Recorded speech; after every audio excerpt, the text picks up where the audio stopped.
braver la mer quand elle est forte. Être marin, c'est penser vivement qu'on en sorte.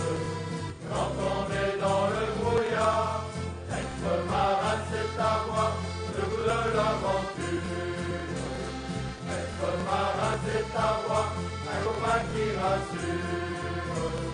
Quand dans les grains la vie semble trop dure et qu'elle nous donne le cafard.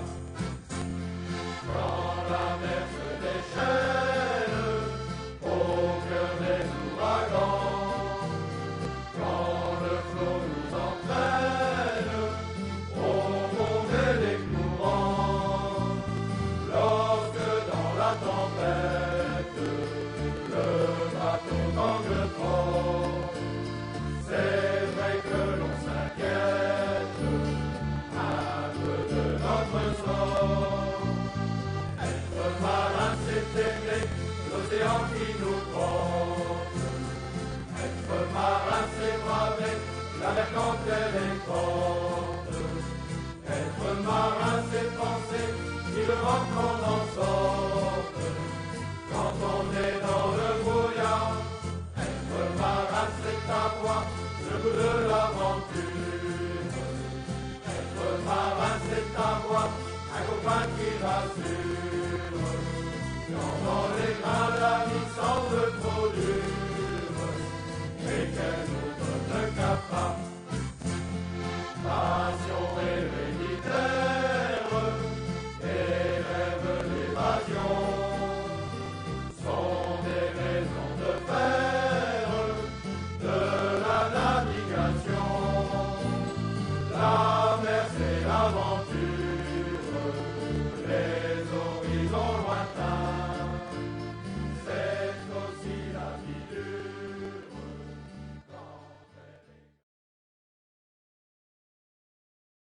Je suis très heureux, au nom de l'association Marin, de vous accueillir dans le cénotaphe, partie intégrante du mémorial. Merci à vous tous d'être venus de toute la France ce matin pour rendre hommage aux marins morts pour la France. Ce cénotaphe, dans lequel nous nous trouvons aujourd'hui, est un lieu vivant. Un lieu vivant où le visage et l'âme des marins disparus nous interpellent, et notamment vous, les visiteurs. On peut donc imaginer symboliquement que ce sont en fait nos marins, ceux qui sont dans les cryptes sur notre droite, qui nous accueillent aujourd'hui dans ce lieu qui leur est dédié. Et à chaque fois que nous accueillons des amis, vous le savez bien, y compris dans la vie courante, on échange des présents. Nos marins nous offrent des galets, symboles du fond de la mer, et nous venons avec des fleurs, des chants, symboles de notre vie quotidienne. Le galet fait le lien entre la terre et la mer.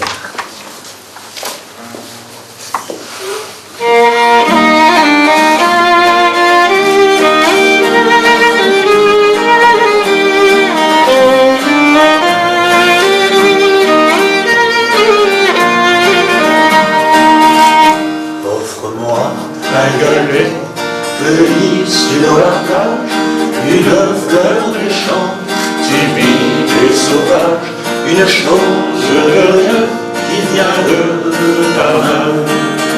Simplement un geste, bonsoir, me voilà, c'est toujours la fête quand je viens chez toi.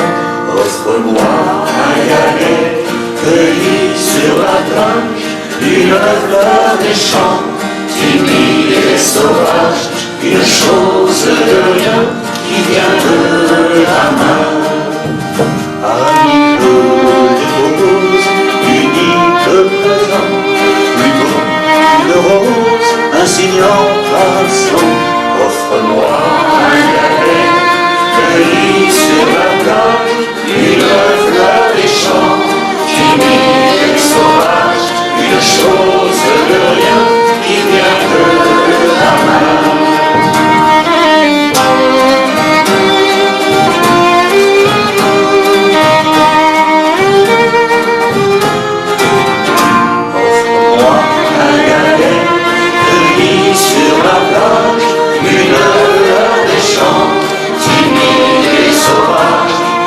chose de rien qui vient de ta main. Cette pauvre perle, tu l'auras choisie parmi toutes celles qui n'ont pas de prix. Offre-moi un carré cueilli sur la plage, une fleur des champs, timide et sauvage, une chose de rien qui vient de ta main. Ce cénotaphe se rattache à l'aspect culturel du développement durable et plus particulièrement à la transmission de notre histoire collective. Nous sommes ici pour arracher à l'oubli du temps les héroïsmes parfois méconnus de nos marins d'État, nos marins de commerce et nos marins de pêche. Oui, arracher à l'oubli du temps. L'expression n'est pas trop forte, car si vous n'étiez pas tous ici aujourd'hui pour dévoiler officiellement la photographie d'un d'entre eux dans ce cénotaphe, si vous n'étiez pas là au mémorial avec nous, Association Marins, pour rendre hommage aux marins d'État, de commerce et de pêche morts pour la France, et rappeler qu'ils ont donné leur vie pour notre pays, qui se souviendrait d'eux aujourd'hui, et surtout, qui se souviendra d'eux demain? La mémoire et le souvenir d'un parent ou d'un ami disparaissent à tout jamais lorsque personne n'exerce à son égard une action de mémoire. Lorsque personne n'agit pour rappeler la trace qu'il a nécessairement laissée de son existence dans le monde des vivants.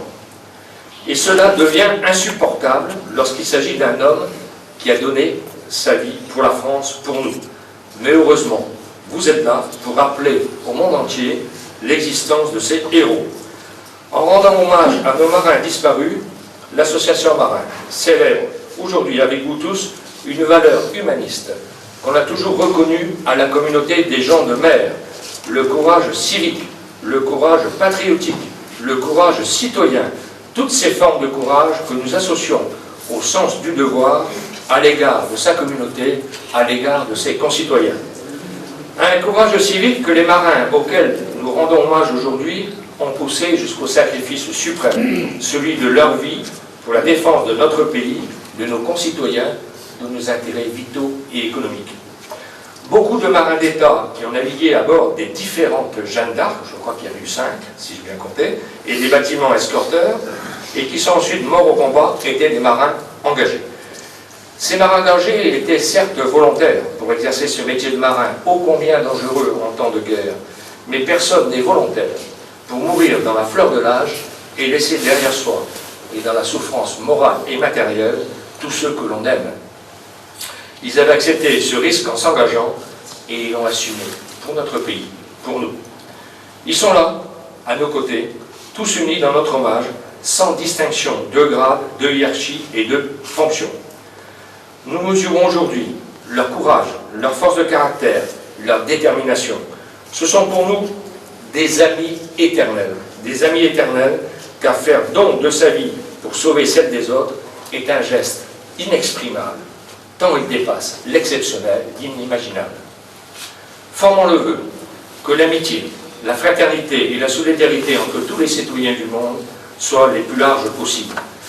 N'oublions pas, comme le stipule l'acte constitutif de l'UNESCO, que les guerres prenant naissance dans l'esprit des hommes, c'est dans l'esprit des hommes que doivent être élevées les défenses de la paix. Proverbe musulman, que ton chemin soit assez large pour que deux cavaliers puissent s'y croiser sans se blesser. Si tu es mon ami, je crois que tu l'es, nous pourrons nous parler sans nous excommunier.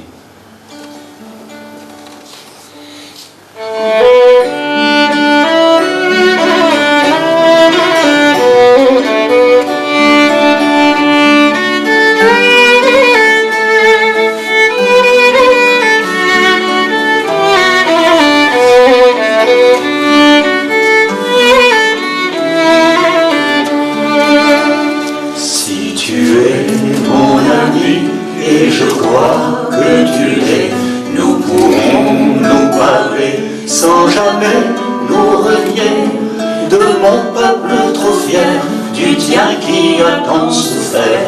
J'ai appris ta mémoire, tu connais mon histoire. Si tu es mon ami, et je crois que tu l'es, nous pourrons nous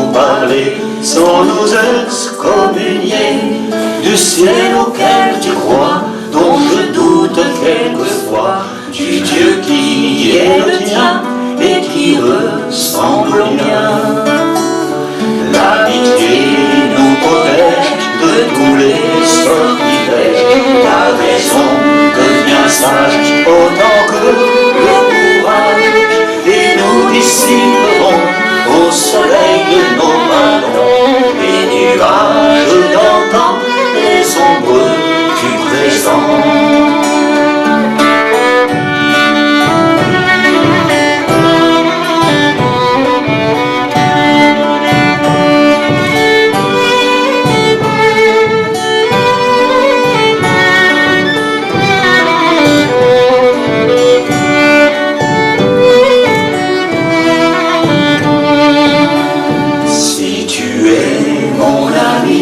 Et je crois que tu l'es, nous pourrons nous parler sans nous assassiner du rêve féminin, de la soif et de la faim, des lois de la cité, de la vraie liberté.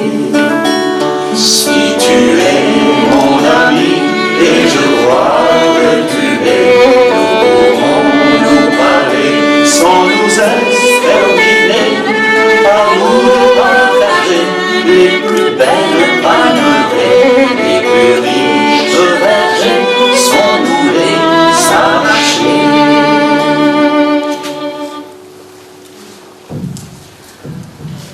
Comment ne pas évoquer aussi la douleur des familles des marins, et notamment celles qui ont dû faire face à la disparition du corps de l'être aimé. Ce qui nous saisit d'émotion lorsqu'on écoute des récits des survivants des drames maritimes, c'est l'évocation du moment où leurs camarades disparaissent. Le dernier mot du marin est toujours un cri d'amour, un cri désespéré. Le marin appelle sa maman, sa femme, ses enfants en ultime secours.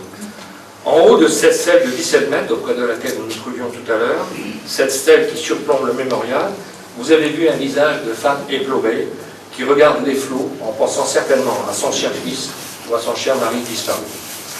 Le visage de cette femme symbolise la douleur des familles et nous incite à avouer de la compassion et du respect pour toutes ces mamans, tous ces papas, tous ces époux, tous ces orphelins, tous ces frères et sœurs qui font face à un destin cruel avec une dignité exemplaire qui force l'admiration. Nous n'oublions pas les moments difficiles des familles des marins disparus, le temps du chagrin, de l'absence, du désespoir et des questions sans réponse. À son modeste niveau, l'association Marin, qui gère le développement et le rayonnement de ce mémorial, continuera d'exercer à l'égard des familles cette mission de service public qui est celle de leur exprimer la reconnaissance de la nation et cette démarche humaniste qui se veut le témoignage concret de la solidarité des gens de mer. Puisse demain que la paix de ces familles soit apaisée par la légitime fierté d'être les parents d'un héros à qui nous devons d'être présents aujourd'hui sur cette terre d'Iroise.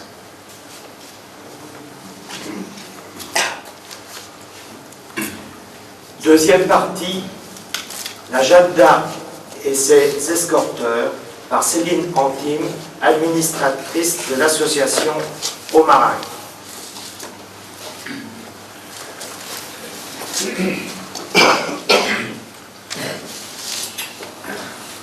Vous avez l'honneur d'avoir navigué à bord de la Jeanne d'Arc, bâtiment de guerre qui porte un nom mythique, celui d'une femme qui a défendu jusqu'au sacrifice suprême la liberté de ses concitoyens. Elle est morte pour la France. Nous observons aussi que parmi les nombreux bâtiments qui ont escorté la Jeanne d'Arc, il y en a qui portent des noms de marins morts pour la France, capitaine de frégate Doudard de Lagrée, capitaine de frégate Bourdet, enseigne de vaisseau Henri, amiral Courbet. Tous les marins d'État, de commerce et de pêche sont attachés sentimentalement aux bateaux sur lesquels ils ont navigué. C'est manifestement le cas de votre association. Vos sentiments à l'égard de la Jeanne d'Arc et de ses escorteurs vont, je crois, bien au-delà du simple attachement. La Jeanne et ses escorteurs, que vous avez tant aimés, méritent aujourd'hui aussi un hommage. Hommage auquel nous associons ceux qui les ont commandés, ceux qui les ont fait fonctionner, sans oublier ceux qui les ont construits. Chanson écrite pour le Clémenceau, mais aussi pour la Jeanne d'Arc. Chantée pour un navire qui veilla sur nous. Faut-il être fou? Ce bateau m'inspire.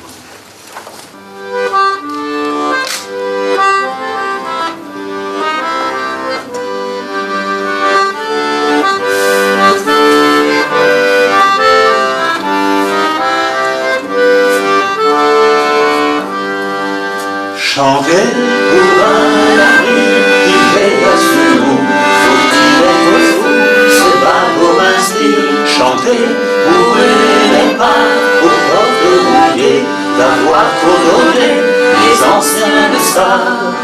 Je déteste la guerre tout autant que vous, mais tout la roue, que faudra le faire quand la bête immonde ouvrira les airs, que deviendra belle la beauté du monde.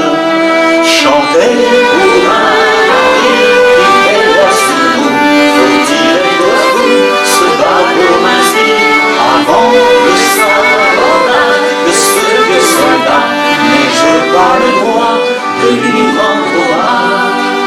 Derrière la ferraille, je vois les marins unis les mains comme qui travaillent. Je vois l'aventure, la joie du retour, un geste d'amour et la déchirure. Chanter pour un ami qui veille sur nous, faut-il être fou, se battre au m'inspire, avant le sabordage de ce vieux soldat, mais je pas le droit de lui rendre hommage.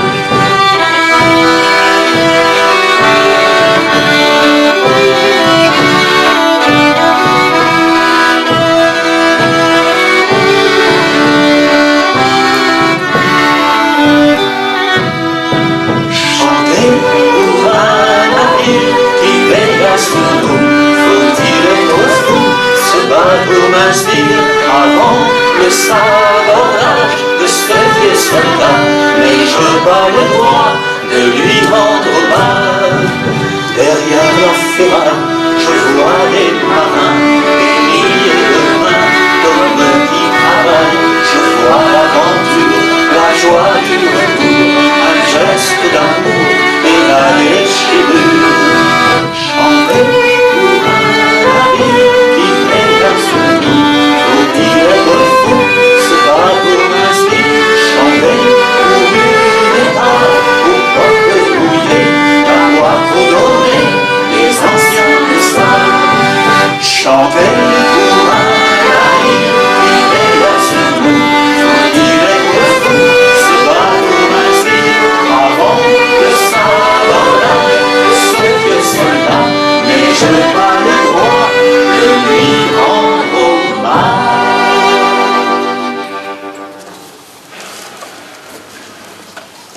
Troisième partie, biographie de Jules Pouchard par Émile Martret, vice-président de l'association Aux Marins.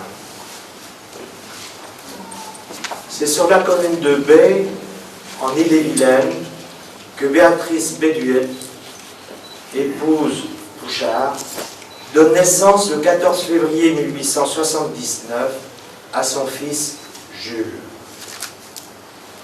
Après une enfance dans un milieu très catholique, Jules rentre en 1893 au collège Saint-Augustin de Vitré.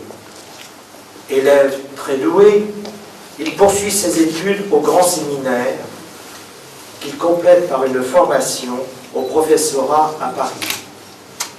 Il enseignera alors la philosophie au collège de Tivoli à Bordeaux. C'est par ses brillantes qualités de pédagogue et sa parfaite maîtrise de l'allemand qu'il est remarqué par le prince et la princesse de Bourbon-Parme, qui lui confient, en tant que précepteur, l'éducation de leurs enfants, et en particulier celle de la princesse Zita, future impératrice d'Autriche et reine de Hongrie. En 1914, il est d'abord aumônier volontaire auprès du 1er régiment de fusiliers Maringues, puis des canonniers Maringues. C'est à ce titre qu'il participe à la retraite de Gand et à la bataille de Dixmude. Déjà décoré de la Croix de guerre avec palme ainsi que de la Croix d'honneur de Belgique, il reçoit la Croix de la Légion d'honneur le 17 décembre 1915. Titularisé au grade d'aumônier temporaire, il participe entre 1916 et 1918 aux opérations de la Somme, du Chemin des Dames, de Champagne, de Malmaison et de l'Argonne.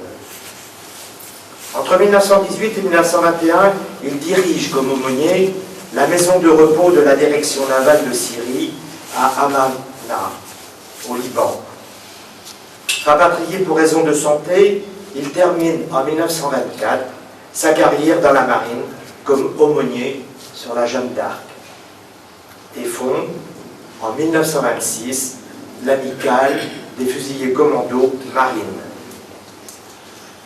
Devenu vicaire à Saint-Mandé au diocèse de Paris, il consacre son temps autant à des conférences sur l'homme auprès des catholiques parisiens qu'à la participation à des œuvres caritatives pour lesquelles il fait participer la presse à ses demandes de dons en faveur des plus défavorisés. C'est en quelque sorte un abbé Pierre avant l'heure. Dans les années 1930, il revient dans l'armée en tant qu'aumônier de l'hôpital militaire Bégin. Et en 1939, alors que la guerre éclate, il retourne dans sa ville natale de Bay. Le 27 juin 1940, alors qu'il est vicaire de la paroisse Saint-Louis à Brest, un aumônier allemand l'informe qu'un homme de Plouguerneau va être fusillé. Le lendemain matin, il donnera la communion en viatique à Jean-Marie Kerandel, qui sera le premier civil fusillé du Finistère. Résistant actif, il poursuit une activité clandestine en faisant passer des jeunes gens en Angleterre. C'est pour cette raison qu'en retournant à Paris pour s'occuper du Conseil des œuvres de mer, il est arrêté par la Gestapo le 27 janvier 1944. Déjà en mauvaise santé, celle-ci se dégrade suite au mauvais traitement subi en prison. Face à son mutisme, la Gestapo le libère. Il s'éteint à son domicile de Saint-Mandé le 7 février 1944, où furent célébrées des obsèques officielles. Une rue sera rebaptisée à son nom. Quelques mois plus tard, son corps sera inhumé dans sa ville natale de Bay. La rue de son ancien domicile porte actuellement son nom. Il a été donc décoré de la Légion d'honneur. Il est titulaire de la Croix de guerre 1914-1918. Troisième partie, dévoilement de la photographie de Jules Bouchard par M. Jean-Jacques Messager, président de l'Association des anciens de la Jeanne d'Arc et escorteur.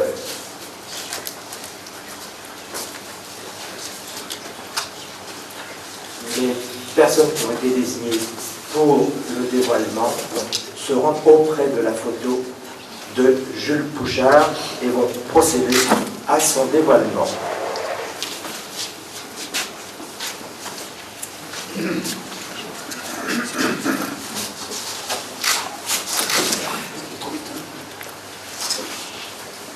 Jules Bouchard a connu deux guerres contre le même ennemi et y a laissé la vie en défendant les valeurs de notre pays. En homme de cœur, Jules Bouchard aurait sûrement pardonné et que nous se serait réjouis qu'après ces moments difficiles, une paix durable règne aujourd'hui entre les peuples français et allemands. Les Beukos, c'est pour moi le symbole du pardon de la jeunesse allemande à la guerre et bien sûr de la Bretagne à la guerre. Logos, Bunker.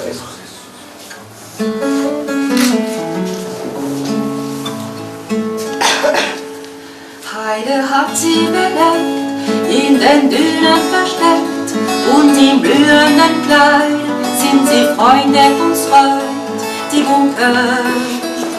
Wenn der Sturm draußen hat, schirmen sie uns vom Wind, Ware finden sich ihre Licht zu stehen, die Bunker.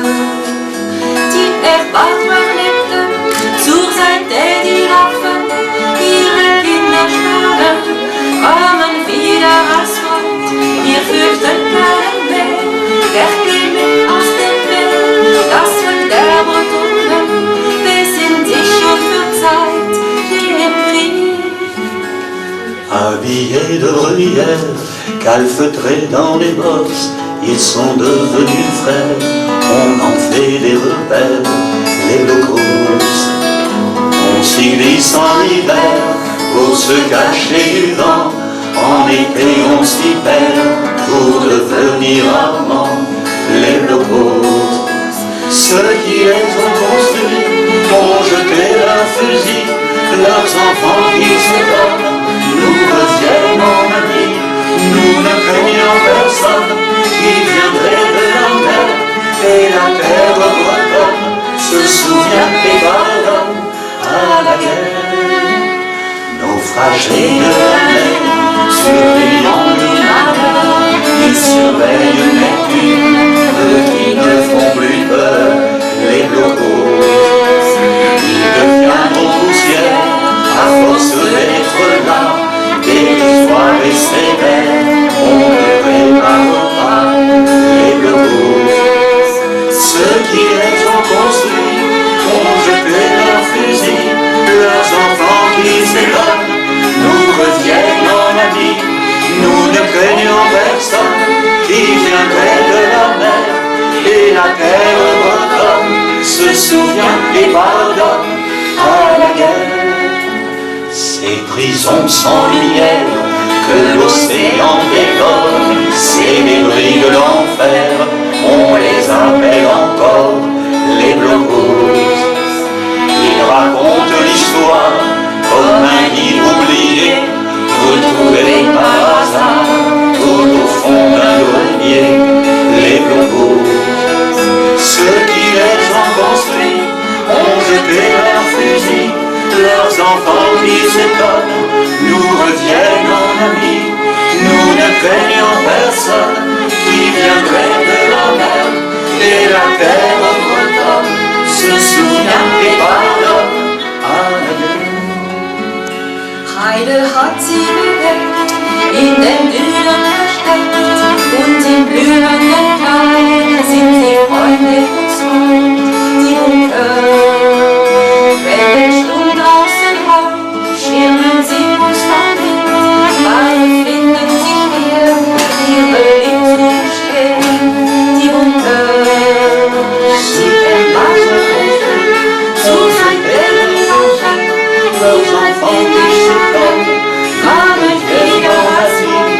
nous ne craignons personne qui viendrait de la mer, dass la terre bretonne besinnt sich mit Hochzeit im Krieg.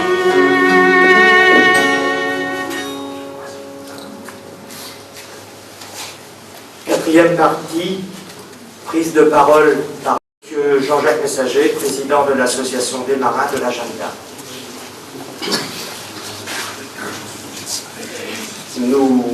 Nous sentions, lorsque nous préparions ce moment de recueillement en ces lieux, que ce serait un moment important pour nous. Par contre, ce que nous n'avions pas prévu, c'était cette émotion qui nous submerge et qui, en découvrant la photo d'un aumônier de marine, et quand on a découvert son parcours historique, c'est vrai que nos aînés ont vécu beaucoup de choses qu'on ne peut pas imaginer et qu'on n'imagine peut-être pas maintenant parce qu'on vit en paix et que tout ça. Donc ce moment était, me semble-t-il, très important pour notre association, pour les membres de notre association. Voilà. Et ce qu'on avait oublié, c'était l'émotion, effectivement. Je voulais simplement vous dire tout le plaisir que j'ai à vous retrouver ce matin ici pour partager tous ensemble ce moment de recueillement. À chaque fois que je viens au cénotaphe des marins morts pour la France, et Pierre pourra témoigner que j'essaie d'y venir le plus souvent possible, je ressens quelque chose de très particulier, de très profond, de fort, qu'on ne retrouve nulle part ailleurs, et qui, je crois, reflète bien la profondeur, la force des océans, la force des mers, sur lesquelles vous avez navigué, nous avons navigué, et pour lesquelles nous avons consacré une grande partie de notre vie. Je voudrais profiter de ce moment de recueillement, bien sûr, pour associer ces marins qui sont morts beaucoup plus récemment, il y a quelques années, il y a quelques mois, au combat Je pense bien sûr au maître principal Lepage, au maître Lefort, au maître Bourdet qui sont tombés en Afghanistan. Ils étaient commando marine. Et je pense en particulier au maître Théophile Ouattara du Georges Lègue, qui est mort en opération à son poste de travail au large de la Libye, à bord de la frégate Georges Lègue, pour lesquels vous avez des liens très forts également. Je voulais enfin remercier, dire toute l'admiration que j'ai pour l'association aux marins, qui, comme votre association des anciens de la Jeanne d'Arc, fait vivre la mémoire. Et le mot de devoir de mémoire, grâce à des gens comme vous, n'est pas lettre morte. Je vous remercie. Au nom de Monsieur le maire de Ploumblin, vous souhaitez la bienvenue ici à Ploumblin, dans ce lieu obscénotaphe, dans ce lieu chargé de mémoire et de beaucoup d'émotions. Alors, je vous remercie tous d'être là ce matin pour cette cérémonie. Et bon, je vous souhaite une bonne journée. Madame Marguerite Lamour, députée du Finistère. Bonjour à tous, mesdames et messieurs les autorités civiles et militaires.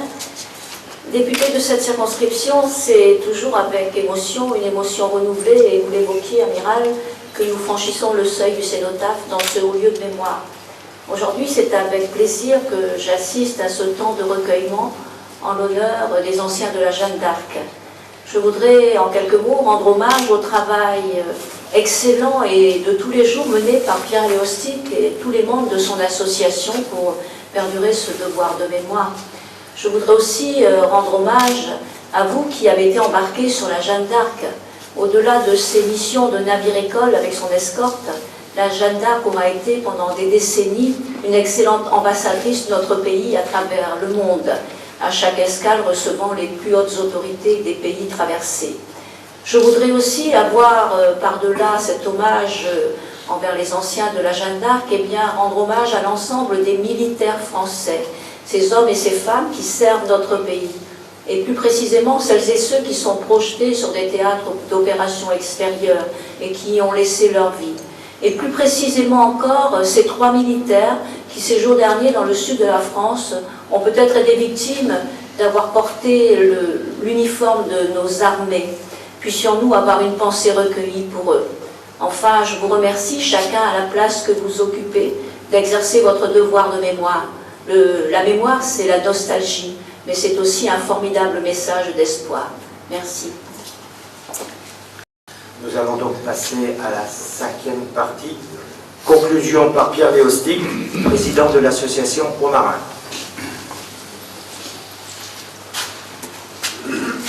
Victor Hugo a écrit que le souvenir, c'est la présence invisible. Oui, sans doute. Mais au cénotaphe, nous sommes allés un peu plus loin, en ancrant le souvenir de tous ces marins pour toujours et de manière visible sur les parois décrites que vous allez pouvoir visiter dans quelques instants. Puisse le souvenir de nos camarades marins morts pour la France, dont nous honorons la mémoire aujourd'hui, vous rappeler que la paix extérieure et intérieure ne peut être maintenue sans vigilance, sans engagement et sans courage. La paix n'est jamais définitivement acquise. Nous n'allons pas, contrairement à une tradition bien établie dans les cérémonies d'hommage aux disparus, observer une minute de silence. Nous pensons en effet que là où ils sont, nos marins disparus sont depuis trop longtemps dans le silence et ils ont tellement besoin de nous entendre. Chers amis, lorsque vous regarderez la mer, observez bien les oiseaux, car dans l'imaginaire celte, chaque oiseau de mer porte sous ses ailes l'âme d'un marin disparu. Les âmes de nos marins sont certainement là, ce matin, sous les ailes des goélands qui survolent, sans doute en ce moment, le mémorial. L'âme de nos marins plane sur l'océan. Je l'ai vu ce matin sous l'aile d'un goéland. Elle s'enferme le soir sur les îles endormies. Promets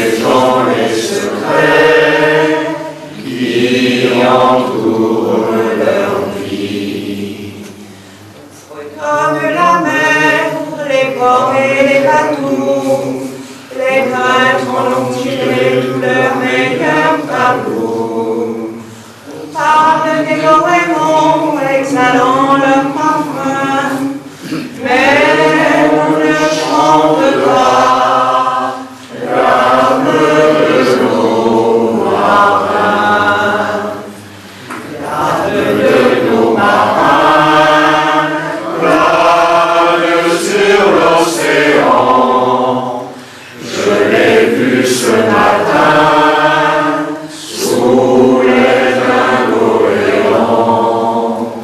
Elle s'enferme le soir sur les îles endormies, protégeant les secrets qui entourent leur vie.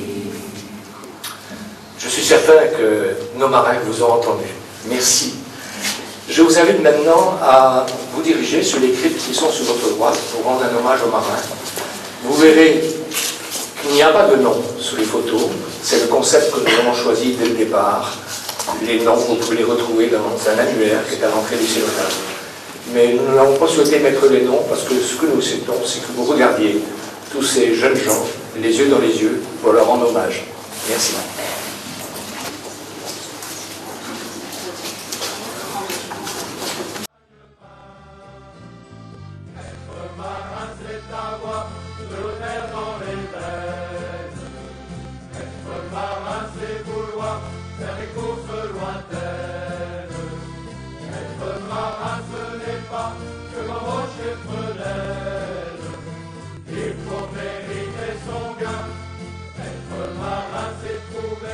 La dernière troupe